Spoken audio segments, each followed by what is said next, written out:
Welcome.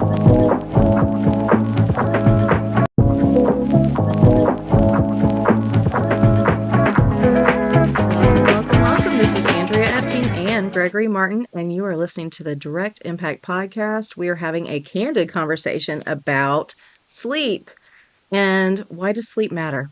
It's pretty freaking important, I'd say. Gregory, what are your thoughts on sleep? So what's the word that there's a specific word for a specific type of procrastination that happens at night? It's basically when you fight bedtime and try to just do things you're interested in. Mm, Do you recall what that word is? I do not know what that word is, but I have definitely felt that in my life. It's been a long time. But I have experienced that, and I have a ton of clients that talk about that. And in doing some trauma work, oftentimes we find negative core beliefs, a variety of them, like a lot of different core beliefs that really do impact someone's ability to settle in and to feel safe and to experience calmness and allow them to quote unquote fall to sleep.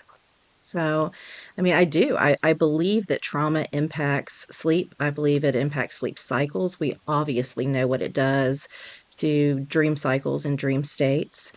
And when you're having disrupted sleep like that, it's hard to, really optimize your mental health. I mean, it's a big aspect of it. I think the only one that really stands out to me that wasn't mentioned is for like from even myself or my wife or my friends is like just like dissatisfaction with the day and you just don't want it to be over yet because then you just gotta work again the next Mm.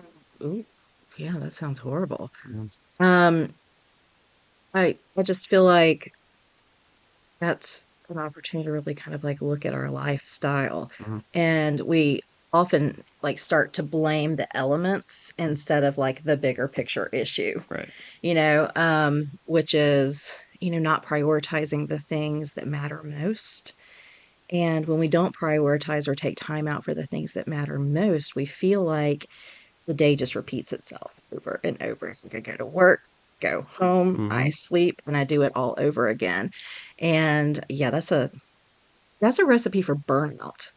There's also another aspect of it that I see paired specifically with that dissatisfaction. It's almost that unhealthy chase of a quota of I need to have this much enjoyment, I need to have this much fun before I meet the requirement and then I can go to bed.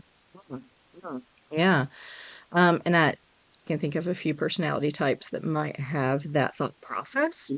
Hmm. Again, I think these are important things to look at in therapy. Hmm. It's not as simple as being like, oh, I really need to get better sleep. And I do think we want in therapy to talk about the importance of sleep hygiene, Hmm. an AM routine, a PM routine. Routines really are everything. And when you talk about lifestyle as a whole and you look at putting routines together over time, that is your lifestyle. That's what you're giving time and energy to. And so, yeah, you want to look at that. You want to look at sleep. I think as clinicians, we also want to look at when we're talking about mood and we're talking about mental health, we want to look at diet, sleep, Yeah. body movement, relationships. Look at all of these things, but to leave sleep out would be a mistake. Another one that comes to mind, it's not bedtime, but it's Mhm, morning time. And that morning time protest, I just don't want to get going. I mm, don't want to get up. I just want to mhm, stay home. mhm. It's like, Yeah, yeah. And I think for me, oh gosh, so much has changed over time when I look at my AM routine and my PM routine and really how those connect, how they play off of each other. They're so important. mhm. And I have a very specific AM routine now that I think supports, gosh, how my day goes, how my day gets started, how it goes and how it ends. Yeah. The first thing I do when I wake up now, this has been really hard, is I don't hit the snooze. Mm. Because there's a thing, guys, called sleep inertia, if you've never heard of it, but we really need to have like another 90 minutes of a sleep cycle if you hit the snooze. Mm. So if you wake up, you hit the snooze, and don't have another 90 minutes to sleep, when you do wake up, you're asleep. You're not waking up like, woo, let's get this day going. You're still half asleep. And so I think that's part of it. I listen to bird noises right when I get up so that I don't go back to sleep. So I crank it up pretty loud. And the Mhm. bird noises give you like 7 hours of positive energy. Did you know that? Do you know that? I did not know that. I mean, that's why they say, like, get up, go outside. Part of it, yes, is the sun, because you want to have that direct contact with the sun Mhm. on your skin, on your eyes, but also the birds. It gives you positive energy. It makes you feel connected to the world, something outside of yourself. How nice is that? And then I start the day by stretching. Mhm. So I engage my body. I notice my body. I move my joints. I even do some tapping, waking up my thyroid, waking up my metabolism, waking up my brain. Tapping's an excellent way to get going. And then comes the tea. All right. Are you stretching? Did you learn stretching from someone? You learned it from Google or YouTube? Where'd you learn it? I learned it from someone, Okay. a coach. So there are certain stretches that I do that is so cool because I start on one side and then I bend over and I can see how much longer one side of my body is than the Mhm. other, which is so exciting because it's like, look, I have literally stretched my body. Mhm. It's not like just I'm stretching, my body is stretched. And then I do the other side and I'm equal again. And I'm like, Mhm. wow, this is really cool. And I do one of those foam rollers. And so I do rolling and I make sure that I'm like doing a lot of, fascia release, Okay. which is really important with the tapping and the stimulation. And you've got that fascia release. Hmm. And the people that are listening, I need you to know this whole routine that I've already gone over. We're talking about 20 minutes max. And then I'm getting my tea. Okay. And I already made my smoothie, did things in the PM Mhm. that set me up to be successful in the AM. And that's why I talk about them going together. Because if I didn't already have my water done Mhm. with my lemon in it, if I didn't already have my smoothie, Mhm. if I didn't already have my foam roller and everything laid out, and if I didn't have my clothes laid out, if I didn't do the prep the night before, I couldn't have this morning routine that doesn't feel like drudgery because it's already ready for me. And so identifying like the areas where it's like if you've got drudgery in your morning, if you're doing things first thing that you hate, that could be a problem when you're thinking about getting out of bed in the morning. To Y- make the routine work for you, right? Yeah. Gratitude is another thing.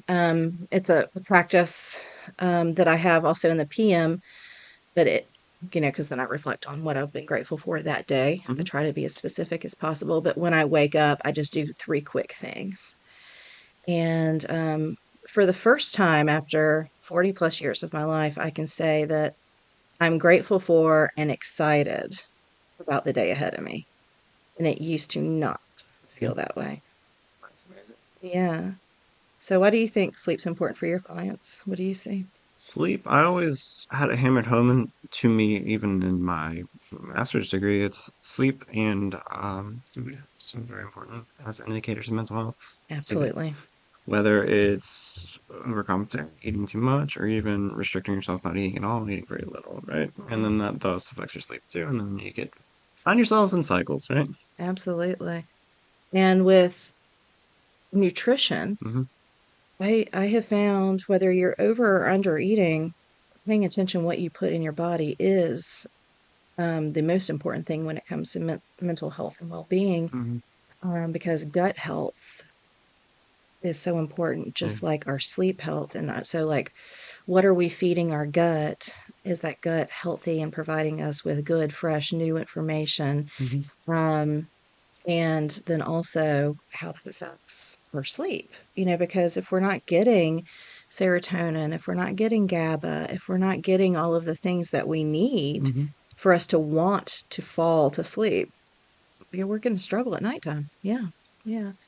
And so I wanted to talk about the importance of sleep because I think so often it's one of the things that isn't really discussed, and we don't dive deep enough into it in practice of mental health or even in the practice of medicine. I think we're starting to do better with it, but I don't think there's anything much more important than our sleep hygiene, our AM routines, our PM routines. And in our Plan to Recover mini journal, we have an opportunity to really focus on our AM routines, Hmm. our PM routines. And one of the first things that I chose when I was identifying something I either wanted to do more of or less of, I wanted to sleep more and I wanted to sleep consistently and I wanted to have good quality rest for at least 7 to 9 hours. Hmm. And through utilizing the journal, I've been able to automate that. And now I've had 2 full years of quality sleep for 7 to 9 hours, and my mental health, my physical health, everything has improved as a result of that. So I just a big proponent of it. So Yeah, my biggest takeaway is get curious about bedtime, get curious about the morning. that's right. That's right. And notice your moods. Mhm. Notice how you're feeling about sleep. Notice how you're feeling when you rise. What are those first thoughts? Yeah. And and maybe journal those. Maybe get curious about those first thoughts when it's the beginning of the day and the end of the day. All right. Well, thanks so much. And let's focus on journaling. Let's focus on sleep. Let's focus on our behaviors and the way that impacts our mental health. Thanks, Gregory. Thank you. See you next time. All right. Bye, guys.